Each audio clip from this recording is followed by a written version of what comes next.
First of all, congratulations on last year. 4 grand final wins in 7 years.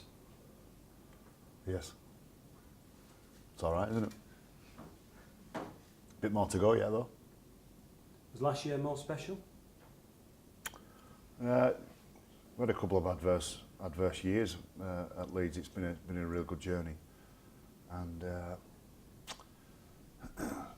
every time we win a grand final, it would seem that there's been a level of adversity to it.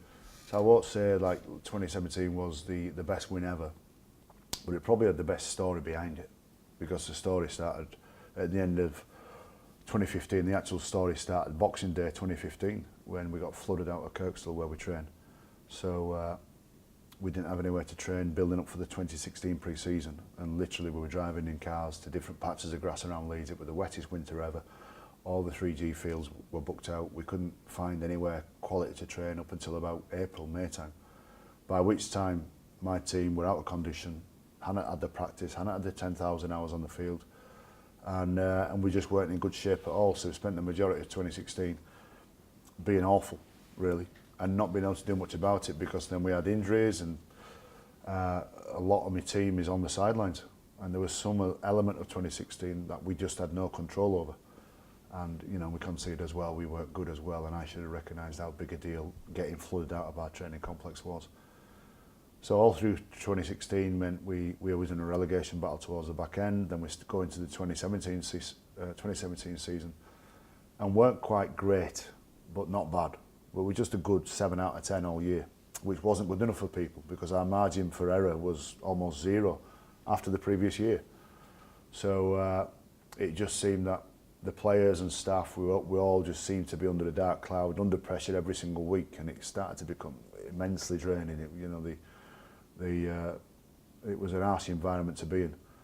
So to win the grand final, you know, and to finish off like we did, it was a great cap off. It was a great final chapter to a great story, which I've told a million times, and I don't mind telling it. So, but in terms of the best win ever, you know, we want to be a better team.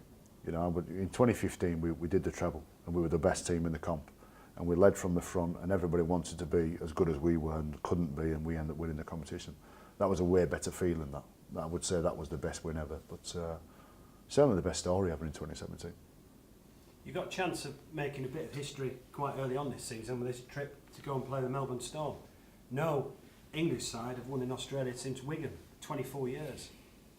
Yeah, I know, it's a big task, isn't it?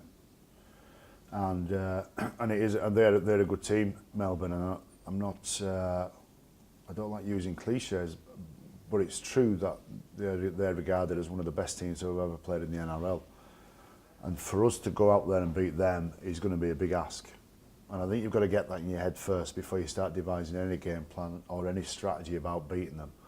Is to not sit there flippantly and say, oh no, we should be okay. If we keep hold of the ball and we have enough field position, we'll win. That's not true. I don't think we can go out there and trade punches with Melbourne and play a usual game. I think we've got to come up with something a little bit different without compromising how we want to play as well. So it's a tall order, and for us to beat them, you're right, it's something that no English team's done. But if you ask me, could we do it? Yeah, we can. We can go out there and do that. Absolutely can go out there and do that, but you just got to make sure that you understand the task at hand to start with. Do you think it'd be a good experience for the squad as well? I do, yeah, I do. I mean, travelling to Australia, it's a challenge, because we play 2 rounds of Super League first, then we get an aeroplane straight after, fly 12,000 miles, play a game 6 days later, then get back on the aeroplane and come back to England and go play Widnes 6 days after that. So there's a challenge in it. But the reward is that you get regarded as the best team in the world, and you do something which nobody's done or nobody thinks we can do. So I think that supersedes any of the challenges or some of the obstacles that you might say is in place. As coach of the champions, what's the aim this season then? Our aim, do it again.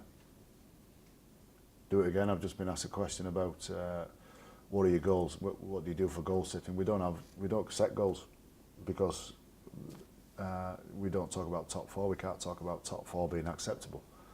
You know, it's not something that it's expected that we'll get to a final.